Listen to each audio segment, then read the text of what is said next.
क्या इशू चल रहा है? দাদা অটোমেটিক বার হয়ে গেছিল। और वही तो देख रहा हूँ, तू नहीं, सबका ऐसा ही हो रहा है। ও রেকর্ডিং স্টার্ট হয়ে গেছে। हाँ, रिकॉर्डिंग तो स्टार्ट हो गया है। पता नहीं ये वीक के मिड पे ऐसा एक प्रॉब्लम होगा ही होगा, पता नहीं क्यों होता है ऐसा। Always mid of the week हमेशा ही एक प्रॉब्लम चलता रहता है। रुको एक सेकंड, सबको एक बार अटेंड ही बना देते हैं। हाँ, शायद प्रॉब्लम कम हो।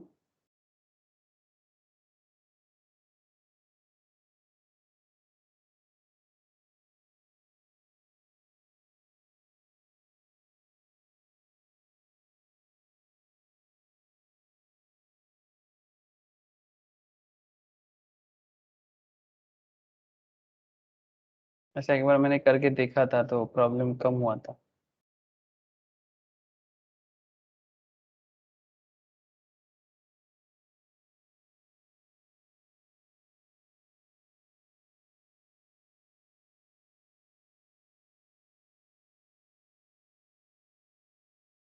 अभी सबको साउंड ठीक है मेरा? হ্যাঁ দাদা। ओके, ठीक है सर। गुड इवनिंग सबको फिर से एक बार। अच्छा देखो सर, तो फिर जीएसटी में बात आगे बढ़ा लेते हैं। हाँ, जीएसटी में बात को आगे बढ़ा लेते हैं। तो जीएसटी में हम लोग डिस्कस कर रहे थे लास्ट वीक रजिस्ट्रेशन के बारे में, याद है आप लोगों को? हाँ, जीएसटी रजिस्ट्रेशन में डिस्कस हुआ था ना लास्ट वीक। হ্যাঁ দাদা। Okay. Yes sir. Okay sir, तो रजिस्ट्रेशन में अच्छा खासा डिस्कशन हुआ था। कुछ एग्जांपल्स मैं आप लोगों को करने के लिए, अच्छा दिया नहीं शायद, ठीक है वो मैं प्रोवाइड करता हूँ। अच्छा, आज मैं एक अनदर टॉपिक है सर जिसके बारे में मैं डिस्कस करना चाहता हूँ।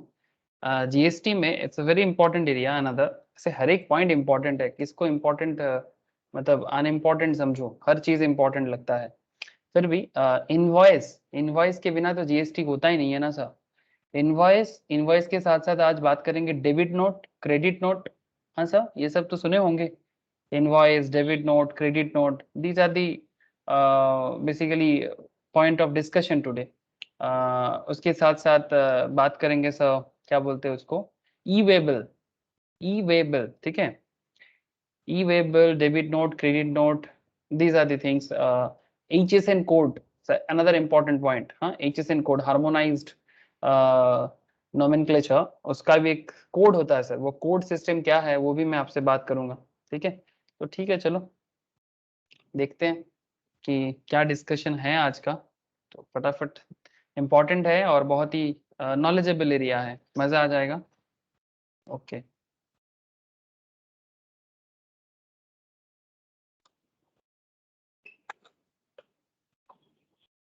ठीक है।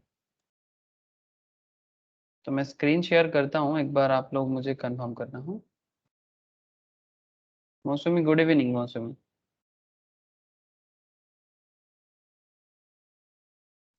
Good evening sir. Good evening.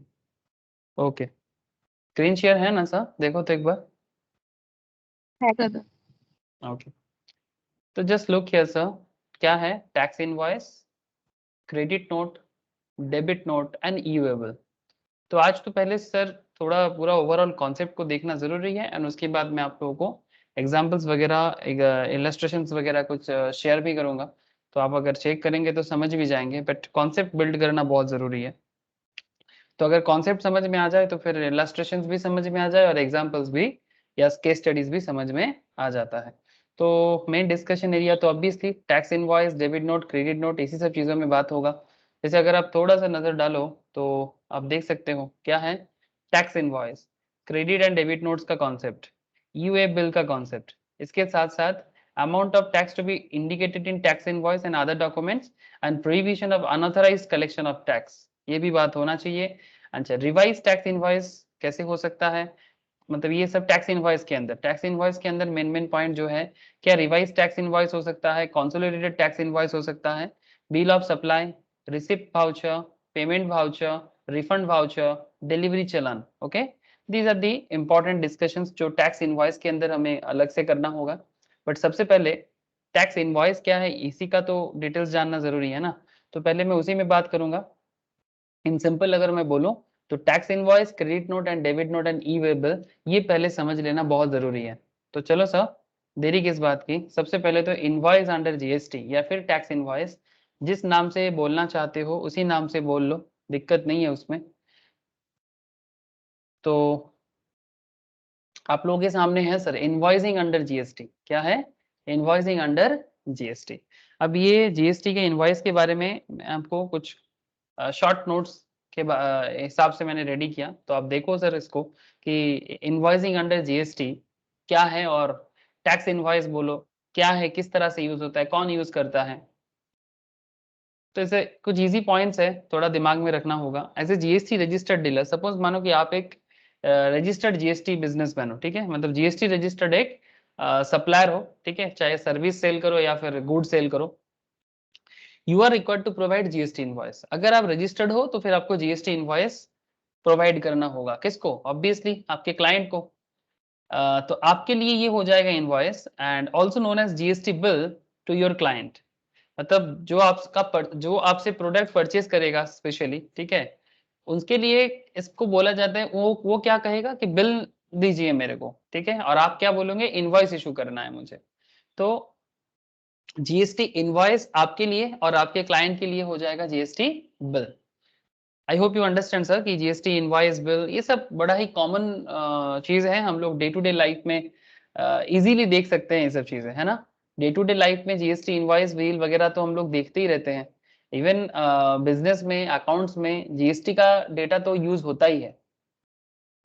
Even आज के डेट में अगर आप कहीं पर भी कुछ चीज परचेस करते हो, सेल करते हो, रजिस्टर्ड दुकान से करते हो, तो वो अपना जीएसटी डिटेल्स तो शो करता ही है ना। तो हम लोग मेनली डिस्कस करेंगे सर जीएसटी इनवॉइस है क्या, who should issue GST invoice, what are the mandatory fields of GST invoice, उसके अंदर होना क्या चाहिए, by when should you issue invoice, कब इनवॉइस इशू करना चाहिए, कुछ टाइम लिमिट है क्या, उसी का बहुत वाइटल पॉइंट है। how to personalize GST invoice, what are the other types of invoices, can you revise invoice issued before GST, क्या आप इनवॉइस मतलब रिवाइज कर सकते हो, क्या आप इनवॉइस को रिवाइज कर सकते हो फाइल करने से पहले। How many, just a second, how many copies of invoice should be issued, कितना कॉपी इशू होता है चालान का। इनवॉइस का पॉपुलर नाम मार्केट में चालान भी बोलते हैं, क्या बोलते हैं सर, चालान, तो ये भी फेमस है। तो कितना कॉपीज ऑफ इनवॉइस आप इशू कर सकते हो, वो भी कितना कॉपी सर, क्यों है कितना कॉपी, वो भी मैं बताता हूँ आपको। जीएसटी इनवॉइस स्पेशल केसेस में क्या होता है उसके बारे में क्या कहा है, एंड कुछ फ्रिक्वेंटली आस्क्ड क्वेश्चंस है जो आपके मन में आ सकता है। तो अगर आप देखें sir what is GST invoice, simple बात है, and GST invoice is a GST bill is a list of goods Saint और रिसीव्ड, सेंट और service provided. An invoice or a GST bill is a list of goods sent or services, list of goods, yes, sent of services provided, along with the amount due for payment, along with the amount due for payment। मतलब आप अपना कुछ service किसी को कुछ दे रहे हो, कुछ किसी को कुछ गुड्स का लिस्ट सेल कर रहे हो, और बदले में आप उनको इनवॉइस भेज रहे हो, किस बात के लिए, कि भाई मेरा पेमेंट ड्यू है तो आप मुझे भेज देना, सिंपल बात है। कितना क्या आइटम भेज रहे हो, डिस्क्रिप्शन, उसका क्वांटिटी, उसका अमाउंट, उसका जीएसटी परसेंटेज लगा के आप क्या बोलते हो कि भाई मेरा पेमेंट जो बाकी है वो मुझे दे दिया जाए। कुछ इस तरह का देखने में होता है ना सर, देखो ना सर, ये जीएसटी इनवॉइस है ना, हेलो, अरे देखो तो सही,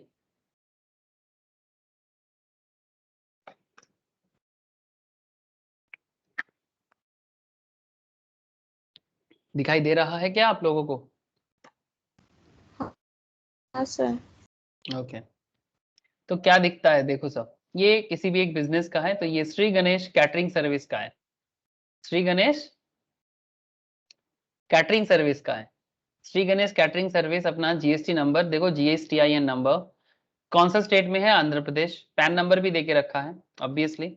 अच्छा, invoice date, invoice number, reference number, ठीक है। कस्टमर का नाम कबीर ज्वेलर्स, एक जीएसटी का फॉर्मेट ऐसा ही होना चाहिए, आप अपने लिए भी बना सकते हो एकदम अपना लोगो वगैरह डाल के, कोई प्रॉब्लम नहीं है, इजीली बना सकते हो। कस्टमर का नाम देना है, बिलिंग एड्रेस देना है, ठीक है, और शिपिंग एड्रेस भी देना है जहां पर जाएगा। फिर कंट्री ऑफ सप्लाई इंडिया के अंदर ही हो रहा है, place of supply intra state है, आंध्र प्रदेश के अंदर ही हो रहा है, और ड्यू डेट यहाँ पर आप दे रहे हो 12 जुलाई 2017, ठीक है। इनवॉइस डेट है 13 जुलाई 2017, ठीक है, नो इशू। अब पॉइंट क्या है सर, यहाँ पर क्या होता है, जो भी चीजें सेल होता है, ड्राई फ्रूट्स है, इसमें फ्रेट है 12% का फ्रेट चार्जेस है, ठीक है। यहाँ पर आप देख सकते हो सर HSN नंबर देख रहे हो, ये HSN नंबर क्या है मैं आपको बताऊंगा, so very interesting fact sir, HSN number, ठीक है, हार्मोनाइज सिस्टम ऑफ नोमेनक्लेचर, नाम सुने हैं कभी HSN के बारे में? हाँ सर, ये हर प्रोडक्ट का एक इंटरनेशनल कोड होता है, मैं आपको आगे बताऊंगा इसके बारे में, it's a very interesting fact sir, और बहुत पॉपुलर क्वेश्चन भी है। HSN code, harmonise system of nomenclature क्या है, I will discuss, wait sir. तो HSN उसका जो भी कोड वगैरह है यहाँ पर आप देख सकते हो, कितनी क्वांटिटी का है, उसका रेट कितना है, डिस्काउंट कितना होना चाहिए। अगर 12% का चार्जेस है तो फिर 6 करके चार्ज हो जाएगा, बिकॉज इंटरेस्ट रेट है, तो CGST SGST चार्ज होगा 12% को 6 करके, सेस कुछ लगेगा तो वो भी आ जाएगा टोटल करके। अच्छा, सैफरन का, सैफरन में बोला है इतने का कोड है इसका, सैफरन का कोड देखो सर, ये सैफरन का कोड है, ये क्वांटिटी है, ठीक है। सैफरन में GST कुछ 5% का है, ठीक है, फ्रेट 5% का है, तो 5% अगर GST है तो यू कैन सी हियर 2.5 2.5, ठीक है, CGST 2.5 SGST 2.5। तो इस तरह से हम लोग टोटल अमाउंट ऑफ मतलब जो डिटेल्स है वो प्रोवाइड कर देते हैं। दिस इज इसका रेट हो गया आपका सॉरी 500, सैफरन 800, ठीक है, सॉरी 500 का फ्रेट हो गया, दिस इज 200 का, तो ओवरऑल आपका टोटल हो जाता है 4970 टैक्सेबल अमाउंट, टोटल टैक्स है 270 दोनों को मिला के, और इनवॉइस टोटल आपका बन जाएगा 4970, और फिर total amount in words 4970 rupees only बोल के आप GST प्रोवाइड कर देते हो। बोलो सर, ऐसे ही होता है ना GST इनवॉइस देखने में ना, कुछ तो बोलो, यही सब डेटा होना चाहिए GST के अंदर। है दादा। तो यहाँ पर क्या दिया है sir, what are the mandatory fields a GST invoice should have, mandatory fields. अब किसी किसी GST में आपको HSN कोड दिखेगा नहीं, उसका भी एक एरिया है कि कब HSN कोड देखना चाहिए कब नहीं देखना चाहिए, बट नॉर्मल कुछ चीजें हैं जो बहुत जरूरी है। Tax invoice is generally issued to charge the tax and pass on the ITC। Tax invoice generally issue किया जाता है to charge the tax, tax charge करने के लिए, मतलब जिससे आपको टैक्स मिलेगा उन पे टैक्स लगाने के लिए। चार्ज का मतलब क्या है, कंपलसरी, टैक्स का मतलब क्या है sir, compulsory exaction of money under any law, है ना। चार्ज का मतलब ही होता है कंपलसरी एग्जैक्शन, तो जब आप किसी से कंपलसरीली टैक्स चार्ज करोगे तो आप बेसिकली उनको इनवॉइस दोगे। तो tax invoice is generally issued to charge the tax and pass on the ITC। तो अगर आप टैक्स चार्ज करोगे तो फिर ITC भी पास हो जाएगा, इनपुट टैक्स क्रेडिट। जब आप सेल करते हो तो उस पर्टिकुलर सेल पे आपका जो पुराना ITC है बाइंग के टाइम पे वो आप क्रेडिट ले सकते हो, तो ये ITC के लिए पास हो जाएगा। तो इनवॉइस बहुत इंपॉर्टेंट है, विदाउट इनवॉइस आप ITC क्लेम भी नहीं कर सकते। GST इनवॉइस के अंदर कुछ फॉलोइंग मैंडेटरी फील्ड्स हैं जो बहुत जरूरी है, जैसे कि sir invoice number and date, very very important. Without invoice number and date GST bill अधूरा है।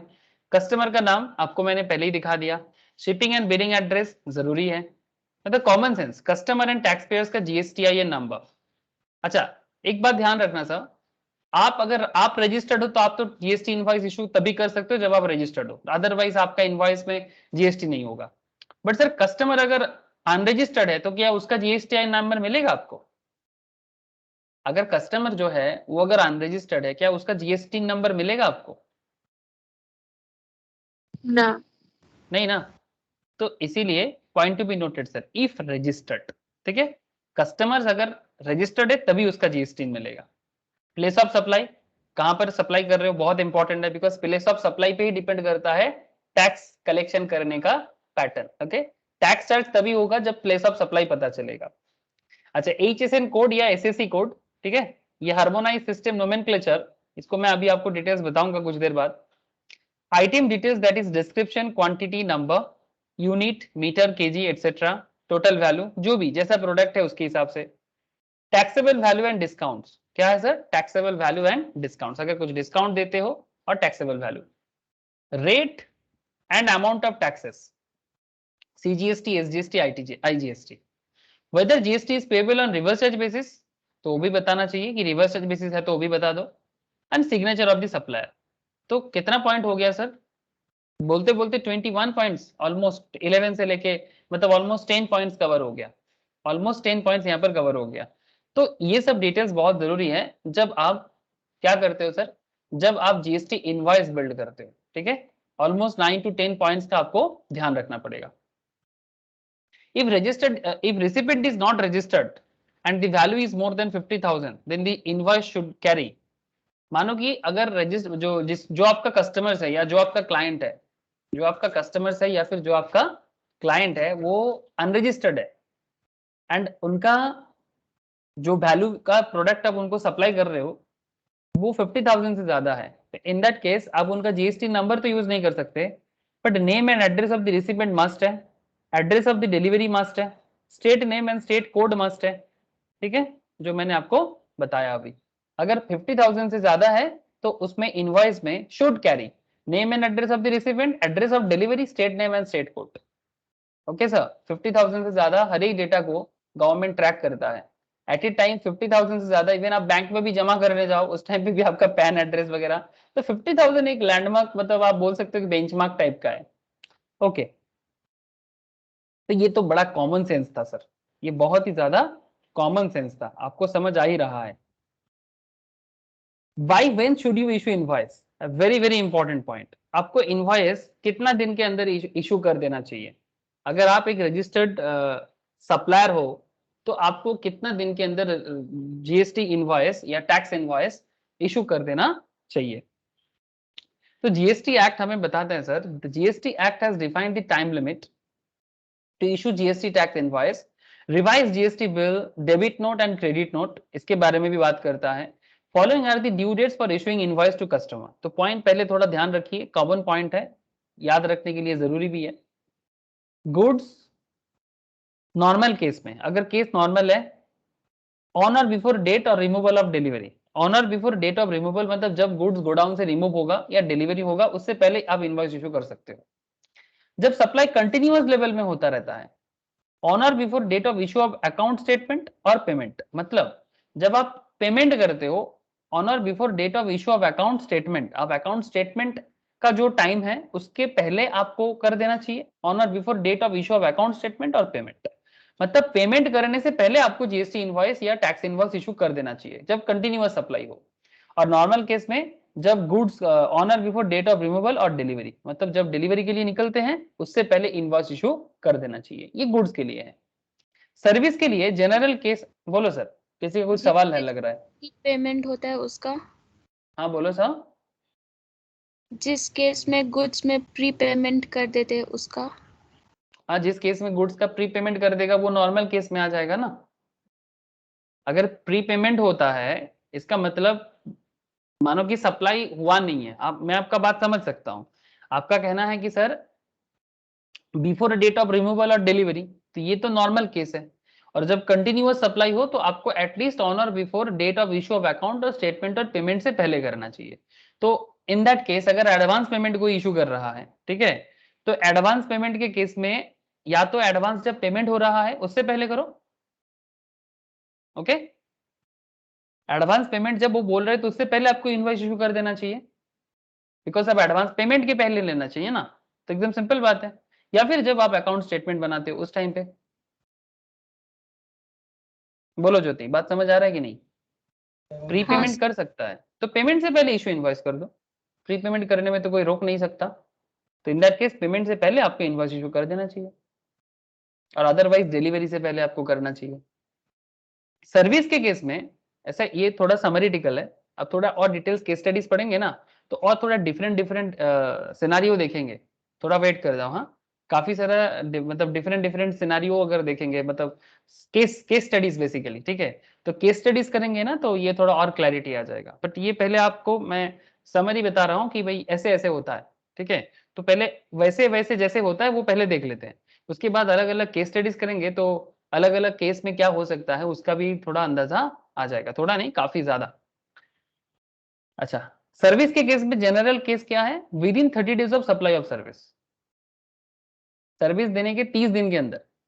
और अगर सर्विस बैंक या एनबीएफसी का हो, किसका है सर, कोई बैंक है या फिर नॉन बैंकिंग फाइनेंशियल कंपनी का है, तो फिर with in 45 days of supply of service.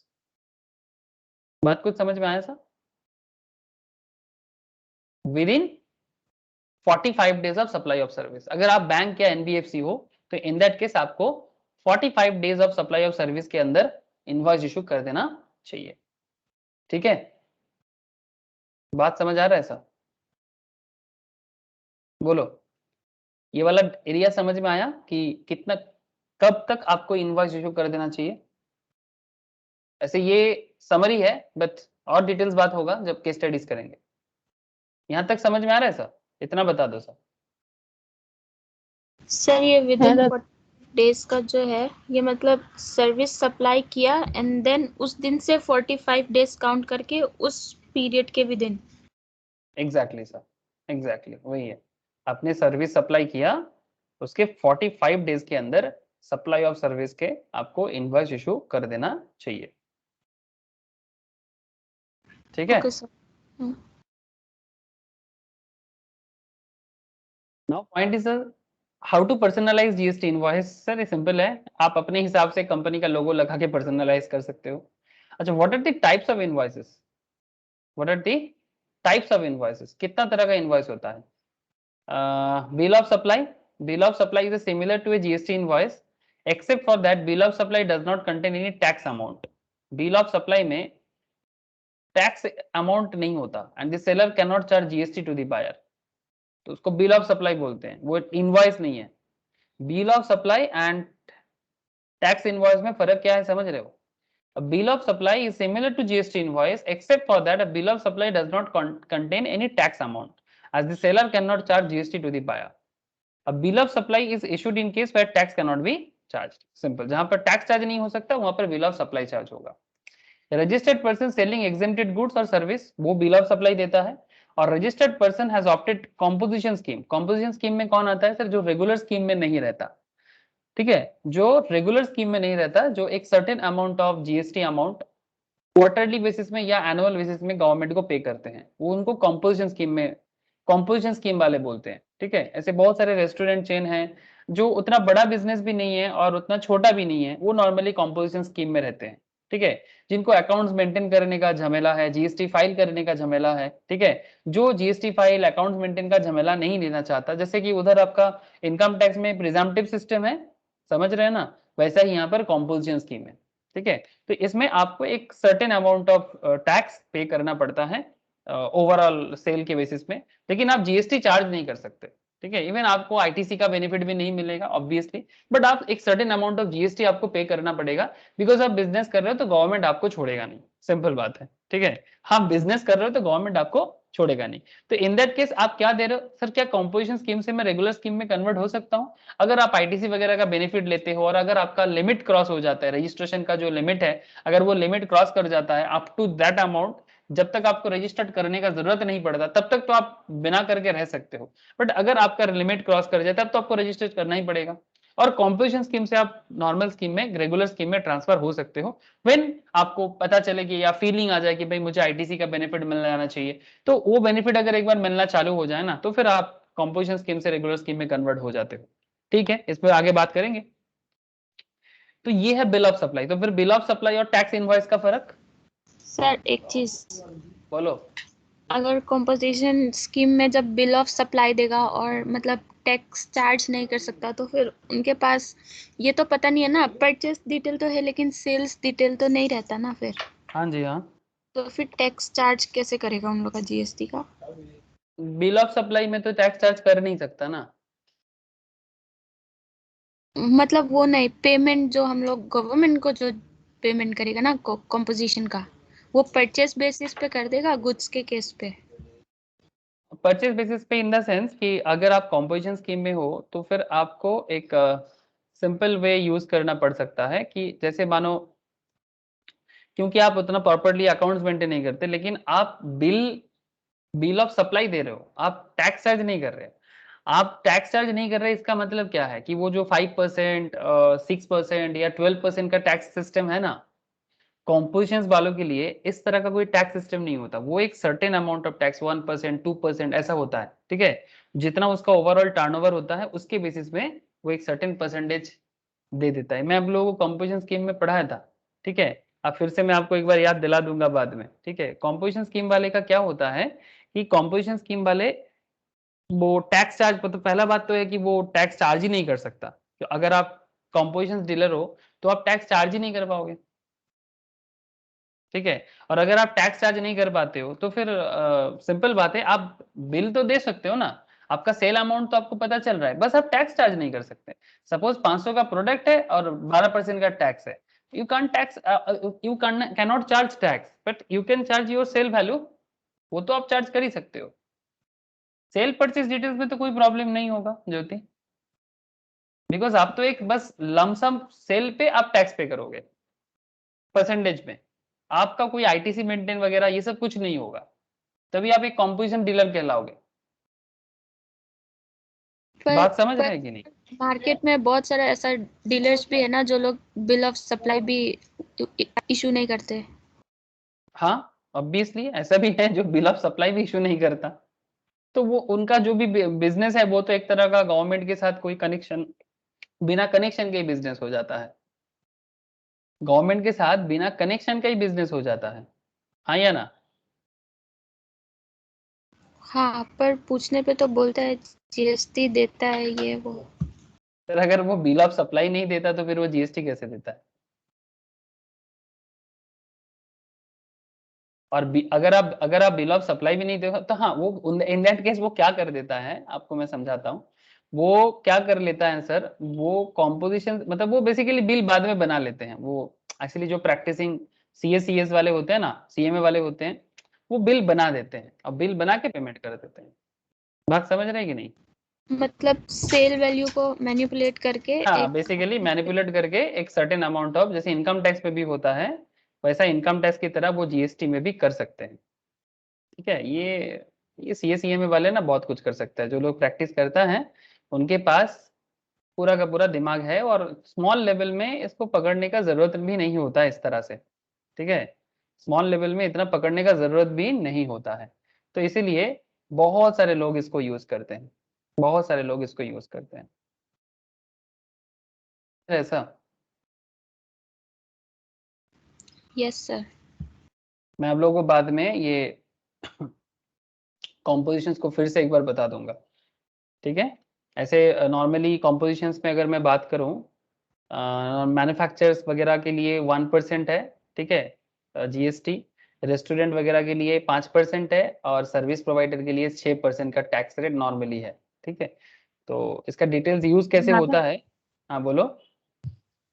मुझे स्क्रीन तो शेयर नहीं। ओ, स्क्रीन शेयर नहीं है, जस्ट अ सेकंड, एक सेकंड सर। सर ये रेट जो है ये क्वार्टर टर्नओवर पे है या ईयरली? वो डिपेंड करता है, क्वार्टर भी होता है, ईयरली भी देता है कोई कोई composition dealer. Different kind of dealer के लिए अलग अलग छूट है, ठीक है। मैं बाद में एक बार फिर से कंपोजिशन स्कीम रिवाइज करा दूंगा, ठीक है ज्योति, एक बार फिर से रिवाइज करा दूंगा तो थोड़ा याद आ जाएगा। समझ आया ना? कंपोजिशन स्कीम एक बार फिर से रिवाइज करा देंगे तो फिर याद आ जाएगा। ऐसे इंपॉर्टेंट है, बहुत इंपॉर्टेंट कॉन्सेप्ट है। Just a second sir, screen share नहीं है ना?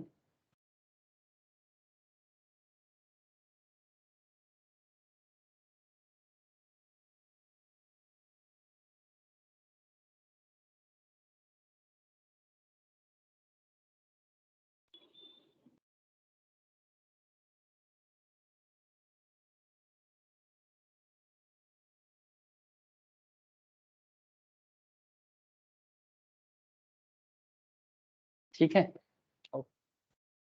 और एक तरह का बिल क्या है, invoice cum bill of supply, ठीक है।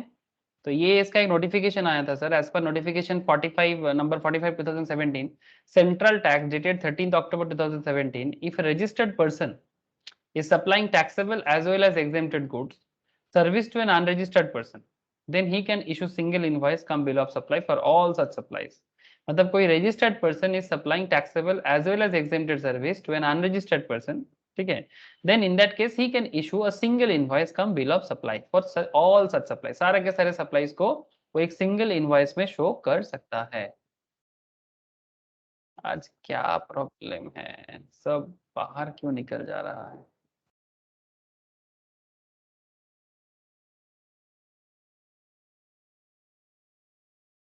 सर आप लोग मेरा कनेक्ट, आप लोगों के साथ कनेक्शन है कि नहीं है मेरा? बार बार आना जाना है, आज क्या प्रॉब्लम है, I don't know. Sound clear है कि नहीं?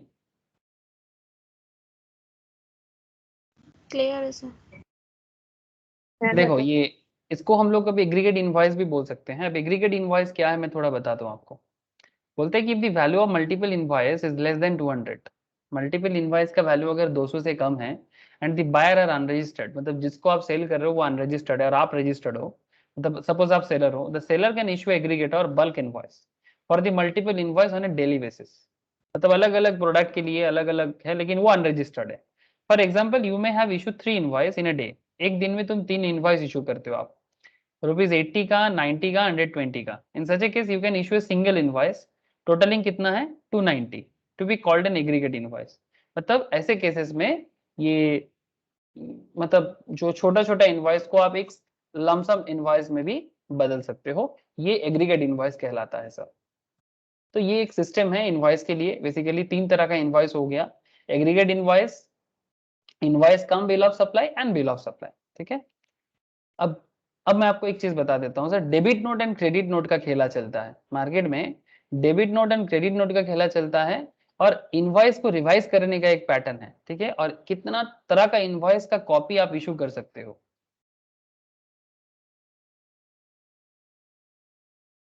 ये एक इंपॉर्टेंट एरिया है. ठीक है, तो ठीक है, चलो कुछ इंपॉर्टेंट बातें हैं वो मैं कर लूँ थोड़ा सा बेसिक्स में ही. तो आप लोग डेबिट नोट क्रेडिट नोट के बारे में बहुत सुने होंगे, है ना सर? बचपन से सुने होंगे. जब क्लास 11 में हम लोग अकाउंटेंसी पढ़ते थे, आई थिंक उसी टाइम से आप लोग डेबिट नोट क्रेडिट नोट के बारे में जरूर सुने होंगे, है ना? क्या सर मैं सही बोल रहा हूँ कि नहीं? है ना सर. अब इसका यूज बेसिकली कौन करता है? ये बायर और सेलर करता है. डेबिट नोट क्रेडिट नोट में जो यूज है वो बेसिकली बायर एंड सेलर के बीच में चलता है. अब कैसा यूज है इसका देखो, decrease in invoice value and increase in invoice value. मतलब कभी इनवॉइस वैल्यू कम हो जाता है और कभी इनवॉइस वैल्यू ज्यादा हो जाता है. अब अगर मैं बोलूं कि इनवॉइस वैल्यू ज्यादा हो जाता है, इंक्रीज, हाँ, इनवॉइस वैल्यू इंक्रीज करता है, मतलब इनवॉइस जितना था उससे ज्यादा हो रहा है. 2-3 केसेस में ऐसा हो सकता है, या तो पहले गलत था अब ज्यादा, मतलब उस टाइम पे किसी कारण से मिसस्टेटमेंट हुआ था. तो जब इनवॉइस वैल्यू ज्यादा हो जाएगा तब सेलर क्या करेगा सर? जब इनवॉइस वैल्यू ज्यादा होगा, मतलब आपसे ज्यादा अमाउंट मिलेगा, तो सेलर क्या करेगा? सेलर परचेजर पे डेबिट नोट इशू करेगा. मतलब सिंपल बात है, अगर सेलर को पैसा चाहिए तो वो परचेजर पे डेबिट नोट इशू करेगा और परचेजर सेलर पे क्रेडिट नोट इशू करेगा, क्योंकि पेमेंट बाकी है तो फिर मुझे देना है. सिंपल बात है, परचेजर के लिए लायबिलिटी है, सेलर के लिए एसेट है. सिंपल बात है ना? अब ये हो गया आपका डेबिट नोट क्रेडिट नोट का इंक्रीज इन इनवॉइस वैल्यू पे. मतलब जब सपोज मानो पहले 500 का इनवॉइस वैल्यू शो हो रहा था, अभी 700 लग रहा है या फिर 550 लग रहा है, तो अगर इनवॉइस वैल्यू ज्यादा होगा तो सेलर बायर पे या परचेजर पे डेबिट नोट इशू करेगा और परचेजर सेलर के ऊपर क्रेडिट नोट इशू करेगा. मतलब अगर वो पेमेंट करेगा या एडजस्ट करेगा, जो भी करेगा लायबिलिटी को, वो क्रेडिट नोट इशू करेगा. अब जब वैल्यू डिक्रीज हो जाएगा, अगर इनवॉइस वैल्यू डिक्रीज हो जाएगा, तो इनवॉइस वैल्यू डिक्रीज कब हो जाएगा? इनवॉइस वैल्यू डिक्रीज होने का कहीं बहुत सारे रीजन है, बहुत सारे रीजन है, मैं आपको रीजन बताता हूं. बट जब ऐसा होगा तो सेलर क्या करेगा? सेलर परचेजर पे क्रेडिट नोट इशू करेगा. मतलब मानो कि परचेजर ने कुछ अमाउंट रिटर्न कर दिया, पहले परचेज किया था अब रिटर्न कर दिया. तो पहले सपोज मानो कि 5,000 का प्रोडक्ट परचेज किया था, अब 5000 से पहले 5000 का प्रोडक्ट परचेस था, अब 5000 में से 1000 का प्रोडक्ट वापस कर दिया, तो न्यू इनवॉइस वैल्यू चेंज हो जाएगा ना? हाँ sir, new invoice value decrease किया कि नहीं किया? पहले 5000 का प्रोडक्ट था, अभी 1000 का प्रोडक्ट तुमने रिटर्न कर दिया, तो रिटर्न करने के बाद आपका इनवॉइस वैल्यू चेंज हुआ कि नहीं हुआ? जस्ट टेल मी। 5000 का सेलर ने 5000 का प्रोडक्ट सेल किया था बायर को, बायर क्या किया? 1000 रिटर्न। तो जब 5000 का प्रोडक्ट में से 1000 रिटर्न हो गया, तो इनवॉइस वैल्यू क्या हो गया sir? Just tell me. Increase हुआ कि डिक्रीज हुआ?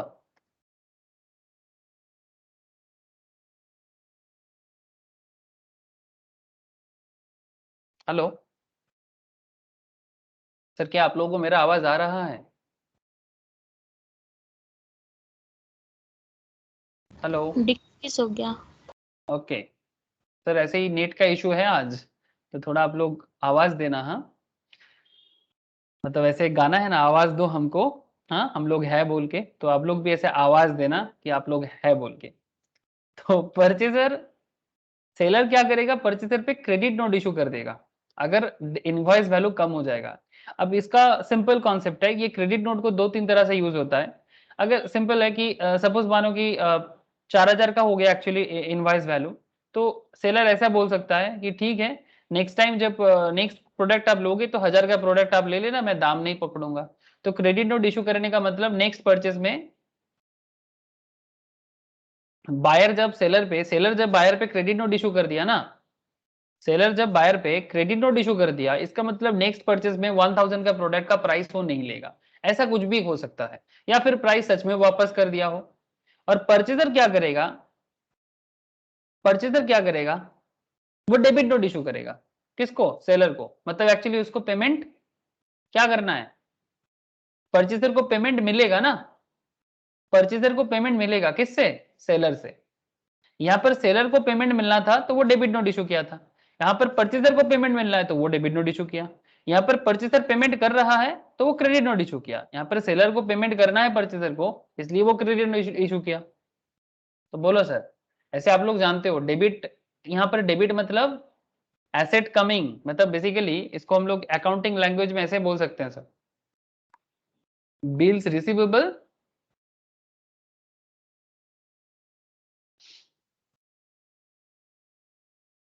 आज क्या चल रहा है पता नहीं, bills receivable and bills payable.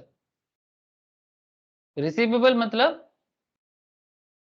Receivable जब भी आपको मिलने वाला होता है किसी से भी, तो उसको आप डेबिट करते हो ना। रिसीवेबल मतलब डेटर ना, अरे अकाउंट्स है बोलो, डेटर से आपको पैसा मिलने वाला है।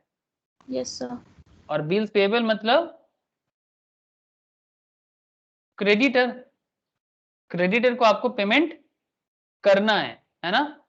तो क्रेडिटर क्रेडिट है नॉर्मली और डेटर डेबिट है नॉर्मली, है ना? जिनसे आपको पेमेंट मिलेगा वो आपका एसेट कहलाता है, और जिनको आपको पेमेंट करना है वो आपका लायबिलिटी कहलाता है। तो आप अगर इस सिंपल पॉइंट को भी देखो, फर्स्ट पॉइंट में जब इंक्रीज इनवॉइस वैल्यू हो रहा था तो सेलर का क्या चल रहा था? Debit note. क्यों? सेलर क्यों डेबिट नोट इशू कर रहा है? बिकॉज सेलर को पैसा मिलेगा। अब परचेजर क्या कर रहा है? उनको पेमेंट करना है, इसलिए वो क्रेडिट नोट इशू कर रहा है क्योंकि उसका लायबिलिटी है। इस सेम केस जब आपका वैल्यू कम हो रहा है तब सेलर से आपको पैसा मिलेगा। आप कौन हो? परचेजर, ठीक है? तो सेलर से जब आपको पैसा मिलेगा तब सेलर आपको क्रेडिट नोट इशू करेगा, because in that case seller आपको क्रेडिट नोट क्यों इशू कर रहा है? बिकॉज ये सेलर का लायबिलिटी है कि वो आपका पैसा आपको वापस कर दे। और परचेजर डेबिट नोट क्यों इशू कर रहा है? बिकॉज भाई मेरे को पैसा दे दे क्योंकि हमको तुमसे मिलेगा, बिकॉज मैं रिटर्न कर दिया। तो सिंपल कॉन्सेप्ट है। Debit note credit note clear है कि नहीं बता दो सर, कोई डाउट है तो पूछ लो कि सर समझ नहीं आया, एक बार समझा दो, मैं समझा दूंगा फिर से। बोलो sir, any doubt in debit note credit note?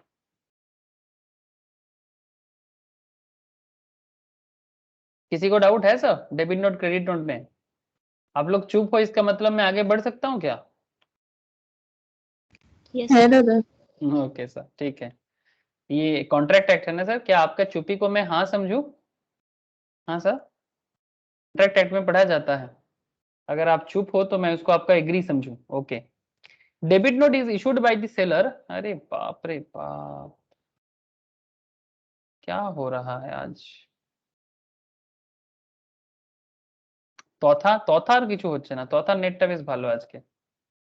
তথা আওয়াজ পাচ্ছিস?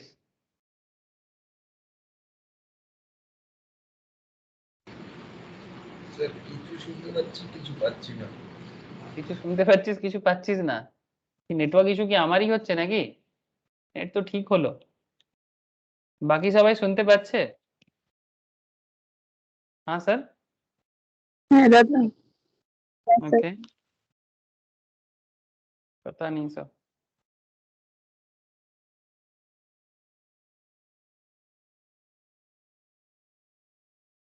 ओके, तो देखो सर, कहते हैं sir debit note is issued by the seller when the amount payable by the buyer to the seller increases. तो डेबिट नोट इशू करता है सेलर जब amount payable by the buyer to the seller increases. एक point ध्यान देना, tax invoice has a lower taxable value. Tax invoice has a lower taxable value, मतलब taxable value कम दिखा रहा है, इससे ज्यादा होना चाहिए। Then the amount that should have been charged, than the amount that should have been charge, मतलब जितना टैक्स चार्ज होना चाहिए था उससे कहीं कम दिख रहा है। तो इन दैट केस क्या इशू हो जाएगा? डेबिट नोट इशू हो जाएगा। कौन किस पे करेगा डेबिट नोट इशू? सेलर करेगा बायर पे, सेलर करेगा परचेजर पे। Similarly tax invoice has a lower tax value, मतलब ये टैक्सेबल है, ये टैक्स है, मतलब एक होना चाहिए था और ये हो चुका है। टैक्सेबल मतलब होना चाहिए, टैक्स मतलब ऑलरेडी हो चुका है। तो tax invoice has a lower tax value than the amount that should have been charged, मतलब जितना चार्ज करना चाहिए था उससे कम चार्ज हुआ है, तो सेलर क्या करेगा? डेबिट नोट इशू करेगा। सिमिलरली केस देख लो सर, क्रेडिट नोट इशू करने का केस देख लो। Credit note is issued by the seller when the value of invoice decreases. Credit note is issued by the seller when the value of invoice decreases. Invoice value decrease हो रहा है, जैसे मानो tax invoice has a higher taxable value, tax invoice has a higher taxable value than the amount that should have been charged। मतलब simple बात है कि tax invoice taxable value ज्यादा दिखा रहा है। कितना ज्यादा? Than the amount that should have been charged, जितना होना चाहिए उससे ज्यादा शो कर रहा है। तो इन दैट केस जरूरत से ज्यादा शो है तो फिर सेलर क्या करेगा? क्रेडिट नोट इशू कर देगा, बिकॉज ज्यादा हो गया ना, बिकॉज परचेज रिटर्न कर दिया हो, ऐसा कुछ भी कॉन्सेप्ट हो सकता है, या फिर गलती से ज्यादा चार्ज कर दिया आपने, तो क्रेडिट नोट इशू करके उसको एडजस्ट कर दो। या फिर टैक्स इनवॉइस ऐसे higher tax than the value that should have been charge, मतलब जरूरत से ज्यादा ऑलरेडी चार्ज हो गया तो आप उसको भी क्रेडिट नोट इशू करके एडजस्ट कर दो। Buyer refund the goods to the supplier, जो मैं आपको बार बार बोल रहा था कि बायर ने अगर गुड्स रिफंड कर दिया आपको, तो इन दैट केस भी सेलर को क्या करना पड़ेगा? क्रेडिट नोट इशू करना पड़ेगा। Service are found to be deficient, जो सर्विस दिया था आपने, अब देखो जो सर्विसेज के केस में तो रिफंड नहीं हो सकता बिकॉज सर्विस स्टोर होता नहीं है। हाँ सर, सर्विस रिफंड हो सकता है क्या? कौन सर्विस रिफंड कर सकता है बोलो? হয় না।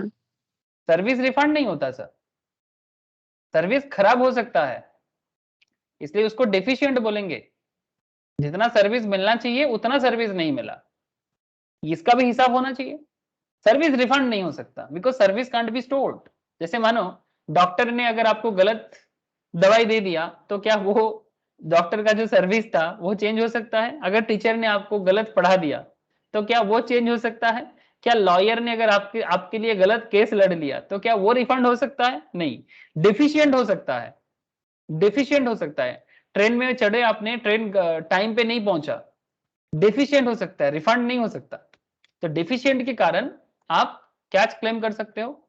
सेलर जो है वो क्रेडिट नोट इशू कर सकता है, सेलर क्रेडिट नोट इशू करके एडजस्ट कर सकता है कि नेक्स्ट परचेस पे आपको सुविधा हो जाए। बोलो सर, समझ में आया credit note debit note issue करने के पीछे का कहानी? If still you have any doubt you can ask me. और डिटेल्स थोड़ा केस स्टडीज करना चाहिए, बट केस स्टडीज करने से पहले या एग्जांपल्स करने से पहले क्या कॉन्सेप्ट क्लियर है ये बता दो प्लस पहले। हाँ sir. Okay Nandini, very good. Sir क्या आप इनवॉइस रिवाइज कर सकते हो जीएसटी पेमेंट से पहले? Can you revise invoice issued before GST? GST मतलब इशू करने से पहले, इनवॉइस इशू करने से पहले क्या आप रिवाइज कर सकते हो? Yes, you can revise invoice issued before GST under GST regime. All the dealers must apply for provisional registration before getting the permanent registration certificate. GST में क्या है कि सारे के सारे डीलर प्रोविजनल रजिस्ट्रेशन करते हैं परमानेंट रजिस्ट्रेशन होने से पहले। एक इमेज देखो साहब, इनवॉइस इशूड बिटवीन, देखना सर, हाँ, invoice issued between date of implementation of GST, date of issue of registration certificate, दोनों टाइम है। इशू इनवॉइस इशूड बिटवीन क्या है? Date of implementation of GST and date of registration of certificate. Issue a revise invoice, आप revise invoice issue कर रहे हो, अगर आप रिवाइज इनवॉइस इशू करते हो इनके बीच में, तो फिर in 1 month from date of registration आपको मिल जाएगा, 1 month from the date of registration में आपको मिल जाएगा। Invoice issued between date of implementation of GST and date of issue of registration certificate के बीच में अगर होता है, issue a revise invoice in 1 month from date of registration. This applies to all invoice issued between the date of implementation of GST and the date of your registration certificate has been issued. As a dealer, you must issue a revised invoice against the invoice already issued. The revised invoice has to be issued within 1 month from the date of issue of registration certificate. तो ये थोड़ा याद रखिएगा, क्या invoice issue को revise कर किया जा सकता है? यस, किया जा सकता है, but this is the time limit, इस पर्टिकुलर टाइम के बीच में आपको रिवाइज को इशू, रिवाइज इनवॉइस जो इशू हुआ था उसको रिवाइज आप कर सकते हो। How many copies of invoice should be issued? कितना कॉपी ऑफ इनवॉइस इशू करना चाहिए? जब एज ए बिजनेसमैन आप इनवॉइस इशू करते हो तो कितना कॉपी करोगे? ये बड़ा ही पॉपुलर एरिया है। अगर आप गुड्स का बिजनेसमैन हो, सप्लायर हो, तो आप 3 कॉपी इनवॉइस इशू करोगे, और अगर आप सर्विस डीलर हो तो फिर आप 2 कॉपी करोगे। देखो कुछ ऐसा होता है देखने में, देखा आप लोगों ने कभी? हाँ सर, गुड्स के केस में 3 चालान होते हैं, 3 इनवॉइस, और सर्विस के केस में 2। सर गुड्स के केस में 3 क्यों?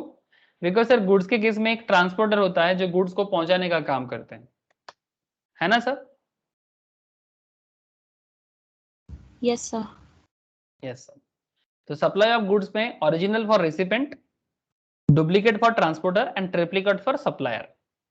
सप्लाई ऑफ सर्विस के केस में original for recipient and duplicate for supplier, ये पैटर्न होता है, ठीक है? तो डुप्लीकेट और ट्रिप्लीकेट, ठीक है? अगर आप इनवॉइस इशू कर रहे हो, अगर आप सर्विस प्रोवाइडर हो तो फिर आप 2 कॉपी चालान इनवॉइस इशू करोगे, अगर आप गुड्स का सप्लायर हो तो फिर आप 3 कॉपी चालान या इनवॉइस इशू करोगे। कुछ पॉइंट है GST invoicing under special cases, जैसे in some cases like banking, passenger transport etcetera, the government has provided relaxation on the invoice format. बाद में बात करते हैं इसमें। अच्छा, invoice date and due date में क्या फर्क है? What is the difference between invoice date and due date? Invoice date refers to that date when the invoice is created on the bill book, while the due date is when the payment is due on the invoice. ये फर्क है। How to issue invoice under reverse charge? In case GST payable under reverse charge, अगर RCM के बारे में मैंने बोला था ना कि जो सर्विस रिसिपेंट है या गुड्स रिसिपेंट है उनको जीएसटी पेमेंट करना पड़ता है गवर्नमेंट को। In case GST payable under reverse charge, on you must additionally mention that tax is paid on a reverse charge on the GST invoice. तब आपको मेंशन करना चाहिए कि ये रिवर्स चार्ज है, ठीक है? Is it mandatory to maintain invoice serial number? Sir invoice के अंदर एक सीरियल नंबर होता है, हम लोग हमेशा हर इनवॉइस में देखते हैं, तो क्या ये मेंटेन करना मैंडेटरी है? Yes, invoice serial number must be maintained strictly. You may change the format by providing a written intimating GST department officer along with the reasons for the same. अब pattern change कर सकते हो, but serial number of the invoice is mandatory. Audit के time पे जरूरी हो जाता है sir. Can I digitally sign my invoice through DSC? Yes, आप अपने इनवॉइस को डिजिटल सिग्नेचर कर सकते हो, आप अपने इनवॉइस में डिजिटल सिग्नेचर कर सकते हो थ्रू डीएससी। डिजिटल सिग्नेचर के थ्रू से आप डिजिटल सिग्नेचर कर सकते हो, उसमें कोई माना नहीं है।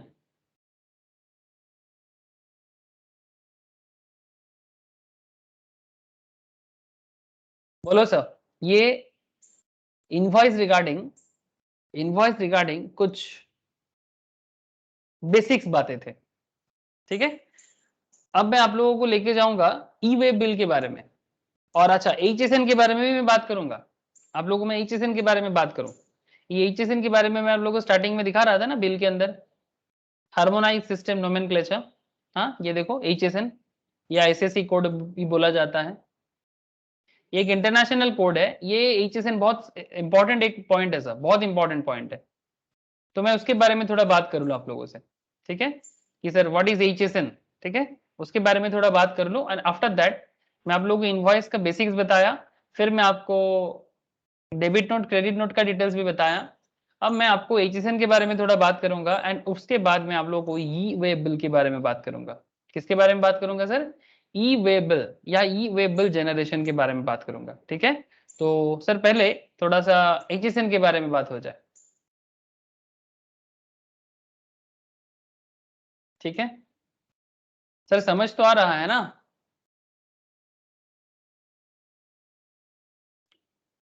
हेलो, है दादा। Okay sir. ये HSN is very important point, HSN code list and GST rate finder. तो मैं रेट फाइंडर बाद में कर लेना, लेकिन उससे पहले मैं आपको थोड़ा सा HSN और SSE codes and GST rates के बारे में बात कर लो, ठीक है। इसका SSE का फुल फॉर्म मुझे अभी याद नहीं आ रहा है, बट HSN का फुल फॉर्म मुझे याद है और यहाँ पर भी है। HSN code stands for Harmonized System Nomenclature. This system has been introduced for the systematic classification of goods all over the world. Point to be noted, sir. HSN के लिए एक सिस्टमेटिक कोड बनाया गया, systematic classification of goods all over the world. पूरा दुनिया भर के goods को एक अलग क्लासिफिकेशन देने के लिए HSN कोड बनाया गया। HSN code is a 6 digit uniform code that classify 5000 plus products. कितना प्रोडक्ट के बारे में HSN बना गया अभी तक? 5000 प्लस प्रोडक्ट के लिए बनाया गया। एंड ये वर्ल्ड वाइड एक्सेप्टेड है, पूरा दुनिया भर में एक्सेप्टेड है। It was developed by the world custom organisations, मतलब एक्सपोर्ट इंपोर्ट करने वाले जो वर्ल्ड अथॉरिटी है, ठीक है, एक्सपोर्ट इंपोर्ट का जो काम देखते हैं, वर्ल्ड कस्टम ऑर्गेनाइजेशंस ने इस पर्टिकुलर HSN कोड को डेवलप किया। एंड ये चल रहा है सर 1988 से। कब से चल रहा है? 1988 से। ये HSN कोड कैसे काम करता है? It has about 5000 commodity groups, each identified by 6-digit code, arranged in a legal and logical structure. It is supported by well-defined rules to achieve uniform classification. Uniform classification इतना अच्छे से इसको define किया जाता है कि वो एक यूनिफॉर्म क्लासिफिकेशन बनता है। फिर HSN इंपॉर्टेंट क्यों है?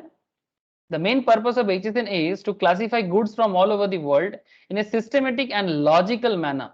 This brings an uniform classification of goods and facilitated international trade.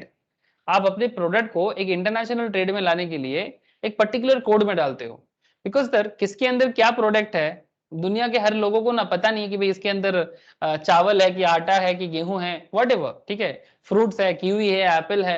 अब जो एक्सपोर्ट इंपोर्ट में काम करते हैं उनको कोड से काम करना पड़ेगा। उनको वैसे प्रोडक्ट के नाम पकड़ पकड़ के, भाई मेरा एप्पल का पैकेट देख लेना, मेरा क्या बोलते हैं आटा का पैकेट देख लेना, मेरा हैंडीक्राफ्ट क्या बोलते हैं उसको, हैंडक्राफ्टेड प्रोडक्ट का डिटेल्स देख लेना। ऐसा नहीं होता, उसमें आपको एक कोड बना के आपको काम करना पड़ता है। तो HSN world wide system used by more than 200 countries and economies of region. Uniform classification हो जाता है, पूरा दुनिया भर में लोग उसको सेम नाम पे जानते हैं। Base for their custom tariff and collection of international trade statistics. Internationally जो ट्रेड होता है उसका डेटा मेंटेन करने में भी सुविधा होता है कि भी किस कोड का प्रोडक्ट में कितना मतलब एक्सपोर्ट इंपोर्ट चल रहा है, ठीक है, मतलब एप्पल नहीं, ग्रैप्स नहीं, या फिर मैंगो नहीं, जो भी हो, मतलब आपको कोड से काम करना होगा। Over 98% of the merchandise in international trade is classified in terms of HSN. Harmonized system of nomenclature, number of each commodity is accepted by most of the countries. HSN number remains same for almost all goods. However, HSN number used in some of the countries varies little based on the nature of goods classified. कुछ country में थोड़ा change होता है। India is a member of World Customs Organization since 1971. It was originally using 6-digit HSN codes to classify commodities for customers. India क्या करते हैं? 6-digit code use करते हैं HSN code to classify commodities for customers. And Central Excise also. Central Excise मतलब Export Import Authority, ठीक है? Sorry, Excise means जो manufacturing authority, India में जो मैन्युफैक्चरिंग डिपार्टमेंट होते हैं ना सर, मतलब जिसको एक्साइज के थ्रू से काम करना पड़ता है, वो अथॉरिटी अभी भी है जीएसटी आ गया फिर भी एक्साइज ऑथोरिटी चेंज नहीं हुआ, वो स्टिल अभी भी देखता है कि एक्चुअली पहले क्या होता था, बिफोर जीएसटी एक्साइज ड्यूटी देना पड़ता था, ठीक है। कोई भी गुड्स मैन्युफैक्चर होके मार्केट में निकलेगा एक्साइज ड्यूटी दे के निकलेगा। 2017 तक वही वैसा ही चल रहा था, अभी भी कुछ गुड्स में एक्साइज देना पड़ता है।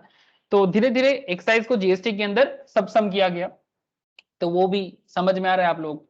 तो सेंट्रल एक्साइज हो या कस्टम्स हो, वो भी HSN कोड को देखता है। Later customs and central excise added 2 more digits, पहले 6 डिजिट हुआ करता था, to make the codes more precise, resulting as an 8 digit classification. अब इंडिया में 6 डिजिट से ये 8 डिजिट क्लासिफिकेशंस में आ गया। मिनिमम 6 डिजिट होना चाहिए, बट और स्पेसिफिकेशन के लिए 6 डिजिट से कस्टम्स और सेंट्रल एक्साइज डिपार्टमेंट ने 8 डिजिट क्लासिफिकेशन किया। Understanding the HSN code, the HSN structure contains 21 sections, 99 chapters and about 1244 headings and 5224 subheadings. इसके अंदर HSN कोड के बारे में डिटेल्स में कहा गया है जीएसटी एक्ट के अंदर या फिर इस पर्टिकुलर पॉइंट के अंदर।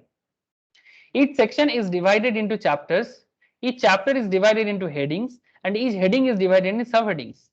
Sections and chapters title describes broad category of goods while headings and subheadings describes products in details. For example, एक example देखो आपको पता चलेगा। टेक्सटाइल मैटर्स, ओके, 62.13.90 में बोला गया है, first 2 digit of 62 represent the chapter number for article of apparel and clothing accessories not knitted or क्या बोलते हैं इसको, corseted, क्या बोलेंगे, CORCHETED, हाँ सर, क्रॉस-सेटेड, corseted सही बोले सर, क्रोशेटेड। अब नॉट नीटेड और मतलब बेसिकली ये कपड़ा का जो आइडेंटिटी है उसको बताते हैं 62। अब 13 क्या बताते हैं, next 2 digit that is 13 represent the heading number for handkerchiefs, okay, समझ रहे हैं आप लोग। And finally last 2 digit 90 is the product code for handkerchiefs made of other textile materials. इस तरह से 62 रिप्रेजेंट एक पर्टिकुलर कैरेक्टर, 13 रिप्रेजेंट एक पर्टिकुलर कैरेक्टर एंड 90 रिप्रेजेंट एक पर्टिकुलर कैरेक्टर। इंडिया ने और 2 डिजिट को लाया डीपर क्लासिफिकेशन के लिए। If the handkerchiefs are made from a man made fibre, अगर ये मैन मेड फाइबर से बना है, देन HSN कोड को ऐसे बनाया गया 62 13 90 10 10 for this man made fibre. तो जो लोग इस पर्टिकुलर एरिया में काम करते हैं उनको काम करते करते आदत हो जाते हैं। If handkerchiefs are made from silk or waste from silk, then the HSN code is called 62 13 90 90, मतलब this last 90 is stand for silk से बना हुआ जो है उसके लिए। I hope you understand sir कि बात क्या चल रहा है। चैप्टर, हेडिंग, सब हेडिंग एंड टैरिफ आइटम, इस तरह से कोड को बनाया गया। बोलो सर, बात कुछ समझ में आया कि नहीं?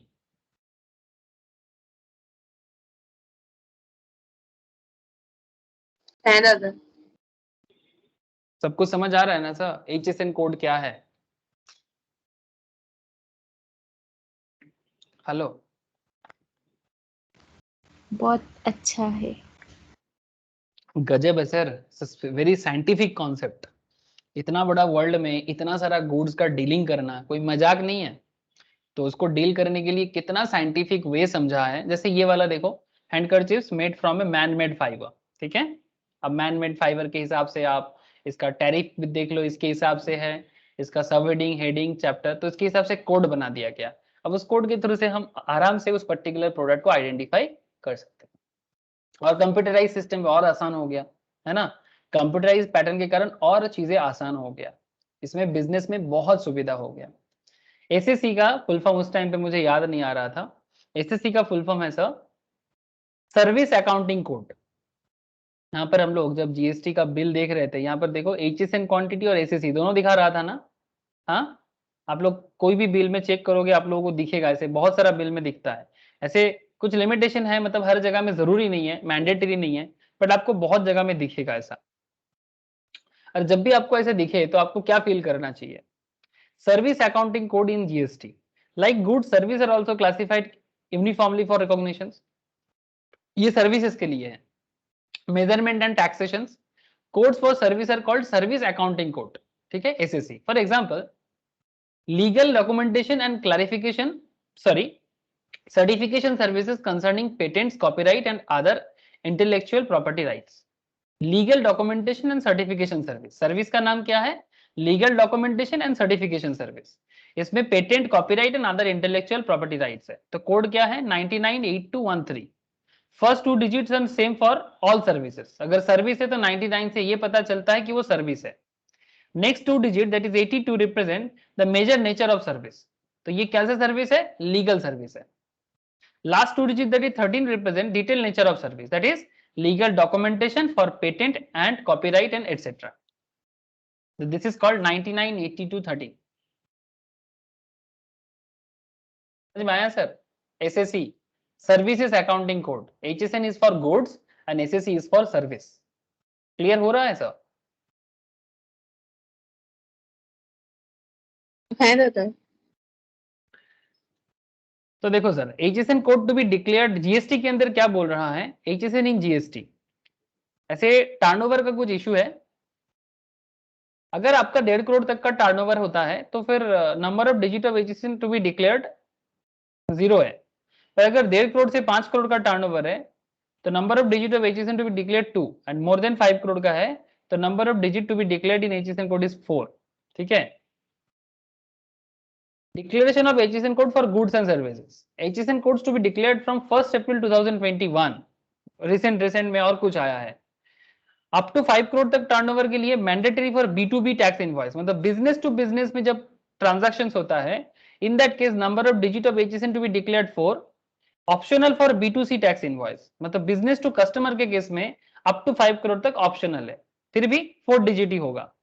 अगर 5 से ज्यादा है मैंडेटरी फॉर ऑल इनवॉइस, तब आपको HSN कोड देना ही पड़ेगा, और number of digit to HSN to be declared 6 in that case. तो ये थोड़ा ध्यान रखना पड़ेगा। Annual aggregate turnover for the previous financial year, that is for reporting invoice in financial year 21-22, turnover to be referred must be financial year 2021। मतलब जब 21-22 में बात बनेगा तो टर्नओवर का पता कब से करेंगे? 2021 का टर्नओवर देखेंगे, लास्ट ईयर का। ठीक है। These HSN codes must be declared in every tax invoice issued by the taxpayers under GST. ये taxpayers को GST invoice के अंदर शो करना पड़ेगा। All 8-digit HSN code is mandatory in case of export and import under GST. अगर आप export import करते हो तो फिर HSN कोड 8 डिजिट का जो excise and custom department of India ने बनाया, ठीक है, Indian customs and import department ने बनाया ना, तो वो मैंडेटरी है एक्सपोर्ट इंपोर्ट के केस में। To ensure error free data, अच्छा ठीक है, ये छोड़ो। Why HSN important under GST? The purpose of HSN code is make GST systematic and globally accepted. HSN code क्या करता है? GST को भी सिस्टमेटिक बनाते हैं और इसको भी वर्ल्ड क्लास बनाते हैं, ग्लोबल एक्सेप्टेंस बनाते हैं। HSN code will remove the need to upload the detailed description of the goods. This will save time and making filing easier. Since GST returns क्या है आजकल? ऑटोमेटेड है ना? आजकल GST रिटर्न ऑटोमेटेड है। Dealer or service provider must provide HSN and SSE wise summary of sales in GST return if his turnover falls in the above slabs. देखो sir, HSN wise summary for outward supplies. Section 1 HSN code list कहाँ मिलेगा? Live animals and animal product. Section 2 में अगर है vegetable product का details है। Section 3 में animal or vegetable fat and oil and their cleavage product, prepared edible fats, animals or vegetable waxes, etc. Section 4 prepared foodstuff, beverage, spirits, vinegar, tobacco, manufactured tobacco, substitutes, etc. Section 5 में mineral product, Section 6 में product of the chemical or allied industries. तो इस तरह से पूरा list बना हुआ है सर, सेक्शन 16, 17, 18, 21 तक। तो एक बार प्लीज गो थ्रू कर लीजिएगा, ठीक है।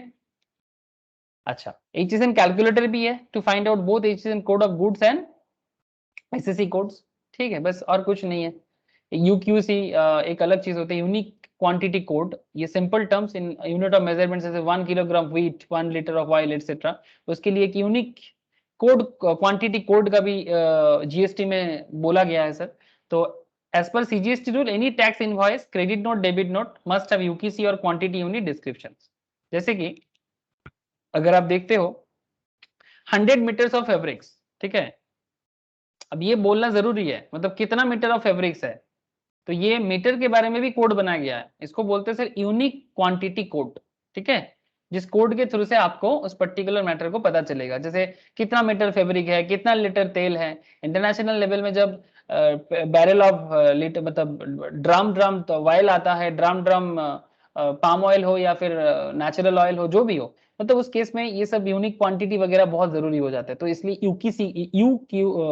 यूक्यूसी, ठीक है, इसका भी इंपॉर्टेंस आ गया। तो इस तरह से HSN एंड यूक्यूसी, SSC, ये सब चीजें बहुत वाइटल बन जाता है। समझ आया कि नहीं? ऐसे इसका पूरा लिस्ट वगैरह मिल जाता है साइट में ही, गवर्नमेंट के साइट में ही मिल जाता है। तो आई होप सर आप लोगों को समझ आ रहा है। हाँ सर, अरे समझ आ रहा है कि नहीं आ रहा है, बोलो। हाँ सर। तथा मौसुमी, बोलो सर। मौसुमी एकदम आवाज पाচ্ছি না। বুঝেছি স্যার। सर बोलो सर।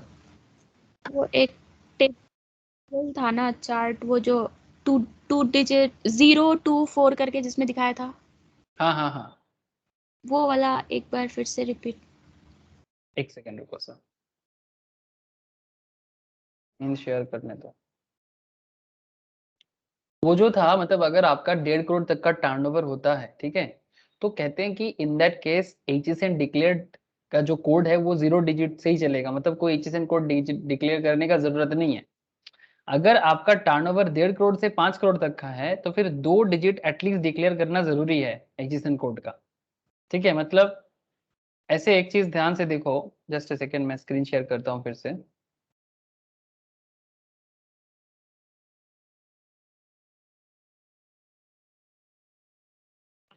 देखो, ये 2 डिजिट 4 डिजिट का खेल क्या है, आप ये सिल्क से ही तो समझ चुके थे। 62 इज फॉर व्हाट? 62 आपका प्रोडक्ट के बारे में बताते हैं, किस पर्टिकुलर चैप्टर में कौन सा प्रोडक्ट मिलेगा, है ना। फिर 13 आपको उसका मेन हेडिंग के लिए जाते हैं। 90 आपका सब हेडिंग में और डिटेल्स बताते हैं। एंड 10 आपको वो पर्टिकुलर क्या चीज से बना हुआ है उसके बारे में बात करता है। जैसे ये चीज कितना सिंपल हम लोग समझे थे कि अगर 62 है तो ये रिप्रेजेंट करता है क्लोथ एक्सेसरीज नॉट नीटेड और कोर्सेटेड है कि नहीं है, ठीक है। नेक्स्ट 2 डिजिट 13 आपको रिप्रेजेंट कर रहा था कि ये हैंडकरचीफ है कि नहीं है, ठीक है। फिर फाइनली लास्ट 2 डिजिट ऑफ 90 इस product code for handkerchief made of other textile materials, अगर कुछ अदर टेक्सटाइल मटेरियल से बना है तो वो बताते हैं। एंड इंडिया ने और 2 डिजिट लाया फॉर डीपर क्लासिफिकेशन कि वो किस तरह का हैंडकरचीफ है, मतलब वो सिल्क से बना हुआ है या फिर हैंडमेड है, इस तरह का, है ना।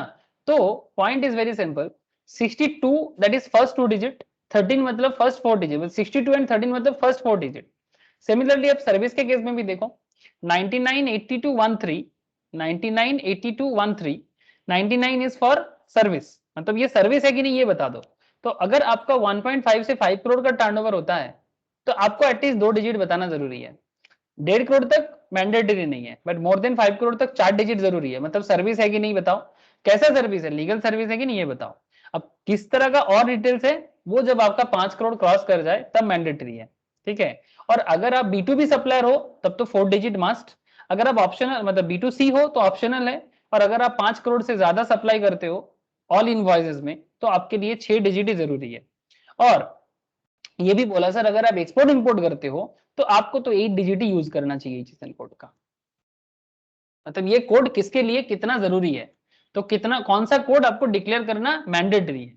अगर आप इंडिया के अंदर कर रहे हो 1.5 करोड़ तक है तो ऑब्वियसली नॉट नेसेसरी, 0 कोड भी चल सकता है। 1.5 से 5 दो कोड बता दो भाई, सर्विस है गुड्स है, कौन सा गुड्स है इतना बता दो। अगर आप क्या बोलते हैं उसको 5 करोड़ से ज्यादा करते हो तो फिर इन दैट केस आप 5 करोड़ से ज्यादा के हिसाब से जो होना चाहिए वो बता दो।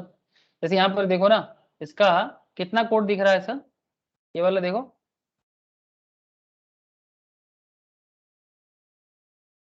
HSN कोड 8 डिजिट है क्या,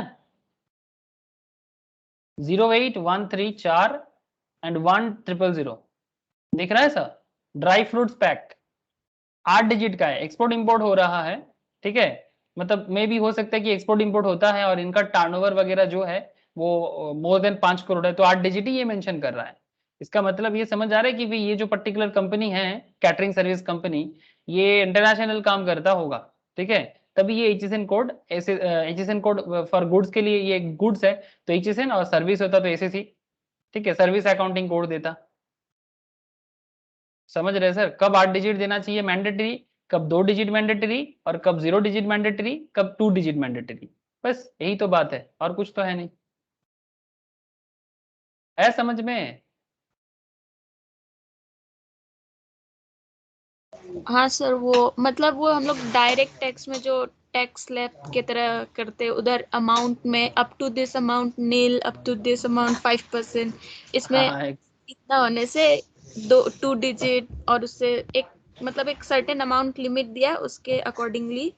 एग्जैक्टली मतलब ये पहले नहीं था, ये 1 अप्रैल 21 से आया है, ये टू बी डिक्लेयर्ड फ्रॉम 1 अप्रैल 21 से आया है, ये एकदम रिसेंट डेवलपमेंट है, ये एकदम रिसेंट डेवलपमेंट है।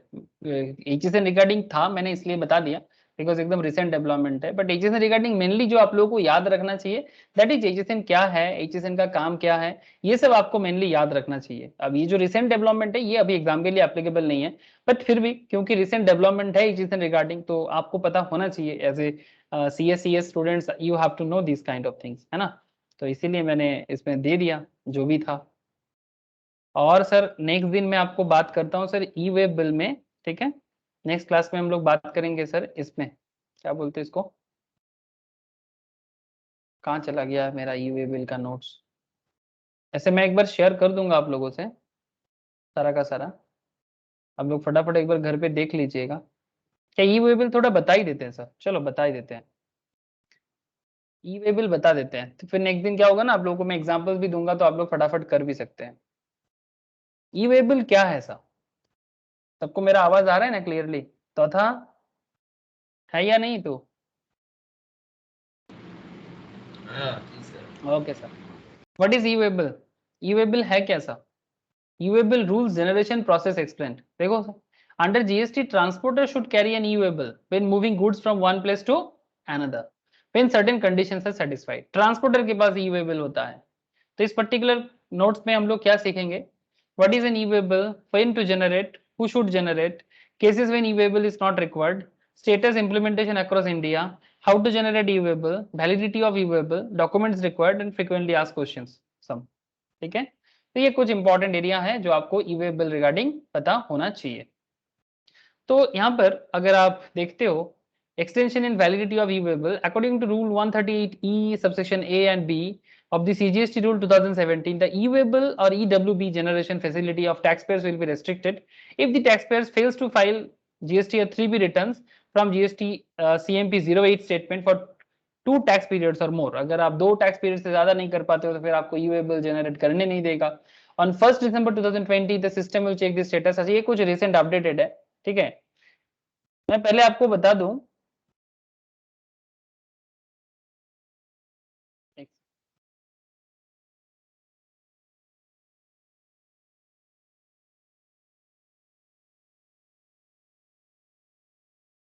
ओके देखो, on 1st December 2020 the system will check the status of return filed in from GST 3B, statements filed in from GST CMP 08 for the class of taxpayers to whom it applies and restrict the generation of the EWB मतलब e-waybill in case of non filing of 2 or more returns। अगर आप 2 या 2 से ज्यादा return file नहीं किए in form GST 3B for the month up to October 2020 and non-filing of 2 or more statement in form GST CMP 08 for the quarter up to July to September 2020, तो अगर ऐसा कुछ कर रहे हैं आप तो फिर आपको ब्लॉक कर देता है ई-वे बिल जनरेट करने में। From 1st December 2020 onwards, blocking of EWB generation facilities would be made applicable to all taxpayers irrespective of their aggregate total turnover according to the term rule 138A(b) of the CGST rule 2017, and blocking will take place periodically from 1st December 2020 onwards के बाद ये blocking हो रहा है। And to continue generating EWB on EWB portal, taxpayers are advised to file their pending GST 3B return and GST CMP 08 statement immediately। मतलब ये as per current update में आपको बताया। अब मैं इसके लिए आपको बस इतना अभी आज बता दे रहा हूँ सर, वाहन e-way bill integration in February 2020 the e-way bill portal has been linked with Vahan system। A pilot run has already begun in the states of Karnataka। Now the vehicle registration number will be validated at the time of generating e-way bill। अब ये ई way bill का ये blocking unblocking मतलब basically जब कोई goods लेके रास्ते में निकलते हैं ना ट्रांसपोर्टर के थ्रू से, तो उसमें ई वे बिल होना चाहिए। तब वो ई वे बिल का डिटेल्स, एक काम करता हूँ सर, मैं ई वे बिल का डिटेल्स मैं आपको नेक्स्ट क्लास में ही बताता हूँ, बिकॉज कुछ और डिटेल्स है जो मुझे लगता है कि थोड़ा डिटेल्स में बताना जरूरी है। ठीक है, ऐसे अगर मैं सिंपली आपको ई वे बिल क्या है बताऊं, तो आप लोग एक बार घर में गो थ्रू करने के लिए मैं बता दे रहा हूँ। E-way bill is an electronic way bill for movement of goods to be generated on the e-way bill portal. Sir e-way bill portal कहाँ होता है? सर जीएसटी पोर्टल में मिलता है, मैं आपको पहले भी शो किया था पोर्टल। जीएसटी पोर्टल में जाके सर्विस में जाना पड़ता है और फिर आपको यहाँ पर ई-वे बिल सिस्टम दिख रहा है सर? हाँ सर, दिखाई दे रहा है आप लोगों को? अरे दिख रहा है कि नहीं? हाँ ना, कुछ तो बोलो। हेलो, यहाँ पर सर, यहाँ पर जाके भी आप लोग पढ़ाई कर सकते हो। ई-वे बिल का पूरा use of e-way bill, mode of generation, content, validity of e-way bill. मैं कई बार तो ये सब जगह से भी नोट वगैरह बना लेता हूँ, तो जो आप लोगों को थोड़ा शॉर्टकट नोट्स की तरह दिखता है। तो e way bill is an electronic way bill for movement of goods to be generated on the e way bill portal. A GST registered person cannot transport goods in a vehicle whose value exceeds rupees 50,000 single invoice में, delivery channel में, without an e-way bill that is generated on the e-way bill gst.government.in में आपको bill बनाना पड़ेगा। Alternatively, e-way bill can also be generated or cancelled through SMS, Android app, and by site-to-site integration through API. When an e-way bill is generated, a unique e-way bill number (EBN) is allocated and is available to the supplier, recipient, and the transporter. तो basic point है sir कि e-way bill is for movement of goods to be generated on the e-way bill portal. A GST registered person cannot transport goods in a vehicle whose value exceeds 50,000 single bill or delivery or चालान। मतलब एक single bill में 50,000 का goods लेके without e way bill आप जा ही नहीं सकते। देखो क्या लिखा है, e way bill is mandatory for interested movement of goods consignment value exceeding 50,000 in motorised conveyance. मतलब कोई भी मोटराइज्ड कन्वेंस के थ्रू से 50,000 से ज्यादा वैल्यू का गुड्स विदाउट ई-वे बिल, एक सिंगल बिल का आप लेके नहीं जा सकते। Registered GST taxpayers can register in the e way bill portal using GST. GST use करके करना पड़ेगा। अगर अनरजिस्टर्ड है, transporters can enrol in the e way bill system by providing their PAN and Aadhaar. Supplier, recipient, transporter can generate the e way bill. Vehicle number can entered updated in part B of form UWB01 by those who have generated the e-way bill or by transporter. QR code भी provide किया जाता है in the e-way bill to facilitate quick verification. Certain goods have been exempted from e-way bill and that list available. Annexure Rule 138 of CGST rule, e-way bill is not required for transport through non-motorized conveyance. जो non motorized है उसके लिए, जैसे कि जो normal van वगैरह चलता है, मोटर में नहीं चलता, ठीक है, उसके लिए e-way bill mandatory नहीं है। तो ये कुछ बेसिक बातें हैं ई-वे बिल का।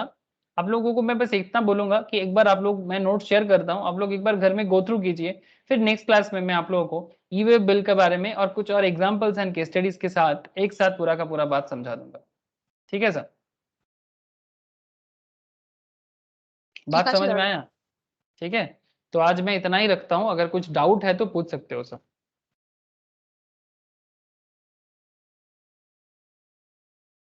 एनी डाउट सर, बोलो। हाँ दादा। No sir. ओके रोशनी, ठीक है, ज्योति, मौसुमी, नंदिनी तथा बोलो, क्लियर ना? हाँ सर। ओके सर, ठीक है, मैं नोट शेयर करूंगा, एक बार प्लीज चेक कर लेना, रिवाइज कर लेना। ठीक है, टाटा सर, बाय।